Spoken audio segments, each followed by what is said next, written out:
দর্শক সমর্থকরাই ফুটবলের প্রাণ। মাঠের গ্যালারিতে সমর্থকদের উল্লাস খেলোয়াড়দের উজ্জীবিত করে তোলে। ফুটবলের গতিময়তার সঙ্গে দর্শকদের চিৎকার যেন মিলেমিশে জড়িত। 2023 সালে ক্যাম্প ন্যুর মাঠে দর্শকদের উপস্থিতির দিক থেকে সবচেয়ে বেশি দাপট দেখিয়েছে বার্সেলোনা। তাদের মাঠে ম্যাচ প্রতি গড় উপস্থিতি ছিল ৮৩,২৭৩ জন। কিন্তু অবাক করা ব্যাপার হলো, সেই বার্সেলোনা 2024 সালে সেরা 20-এও জায়গা পায়নি।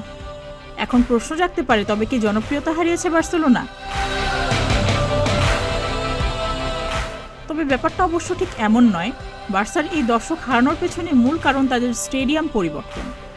2024 সালের পুরো সময়টাতেই বার্সা নিজেদের মাঠ ক্যাম্প ন্যুতে খেলতে পারেনি। মাঠটিতে সংস্কার কাজ চলার কারণে বার্সেলোনাকে নিজেদের ম্যাচগুলি খেলতে হয়েছে অলিম্পিক লুইস কোম্পানি স্টেডিয়ামে। এই স্টেডিয়ামের ধারণ ক্ষমতা 56,000, যেখানে ক্যাম্প ন্যুতে দর্শক আসন সংখ্যা 1 লাখ। ধারণ ক্ষমতা অর্ধেকে নেমে আসার কারণেই মূলত সেরা 20-এর বাইরে গেছে কাতালান ক্লাবটি। দর্শকদের উপস্থিতির জায়গা থেকে শীর্ষে উঠে এসেছে জার্মান ক্লাব বরুসিয়া ডর্টমুন্ড।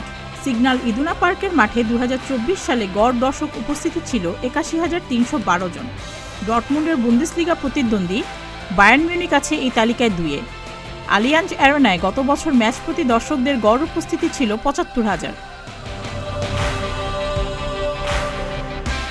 তালিকায় চতুর্থ স্থানে রয়েছে ইংলিশ প্রিমিয়ার লিগের ঐতিহ্যবাহী ক্লাব ম্যানচেস্টার ইউনাইটেড।